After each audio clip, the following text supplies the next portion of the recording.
Hello WhatsApp guys, welcome back to our channel Ricky life. So guys, ఈరోజు video ఏంటంటే మనం స్వయంభూ movie గురించి అయితే మాట్లాడుకుందాం అనమాట. సో నిఖిల్ మనందరికీ తెలుసు అనమాట. చాలా చాలా మూవీస్తో, హిట్ మూవీస్తో ముందుకు వస్తున్నాడు. తెలుగు ఫిలిం ఇండస్ట్రీలో తనకంటూ ఒక మంచి స్థాయిని సంపాదించుకున్నాడు అన్నమాట. సో చిన్న చిన్న సినిమాల నుండి ఇప్పుడు పెద్ద భారీ బడ్జెట్ మూవీ, ఎలా అంటే ఒక చరిత్రాత్మకమైన మూవీ అంతవరకు ఎదిగిండనమాట.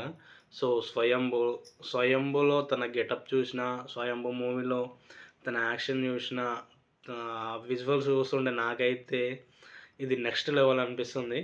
సో ఈ సినిమాతోటి నిఖిల్ లైఫ్ అనేది తెలుగు ఫిల్మ్ ఇండస్ట్రీలో ఖచ్చితంగా ఇట్లా యూటర్న్ తీసుకొని చరిత్రలో ఒక స్టాంప్ అయితే పడుతుంది. అక్కడ నుండి ఇక మూవీస్ నెక్స్ట్ లెవెల్‌లో ఉంటాయని చెప్పేసి నేనైతే అనుకుంటున్నాను అన్నమాట. సో ఆ గెటప్ గానీ, ఆ లొకేషన్స్ గానీ, ఆ విజువల్స్ గానీ చాలా అంటే చాలా పిచ్చెక్కిపోతున్నాయి. విజువల్స్‌కి, ఆ డైలాగ్స్‌కి అసలు నెక్స్ట్ లెవెల్ అన్నమాట. సో మూవీ రిలీజ్ డేట్ అయితే టీమ్ అయితే అనౌన్స్‌మెంట్ చేసింది జనవరి 28 అని చెప్పేసి. So January 28కి waiting for Swayambhu movie కోసం అయితే మనం వెయిట్ చేస్తున్నాం అనమాట. స్వయంభూ మూవీ రావాలి, నిఖిల్ ఖాతాలో ఇంకో హిట్ పడుతుంది. ఎందుకంటే చరిత్రాత్మకమైన సినిమాలు అంటే ఇప్పుడు మగధీర, లైక్ దట్, అలాంటి ఫిక్షన్ అయినా కూడా అలాంటి గెటప్ కానీ, అలాంటి బ్యాక్గ్రౌండ్ కానీ, అలాంటి ఫైట్స్ కానీ, అలాంటి సీక్వెన్స్లో యుద్ధాలు అలాంటివి ఉంటాయి కదా.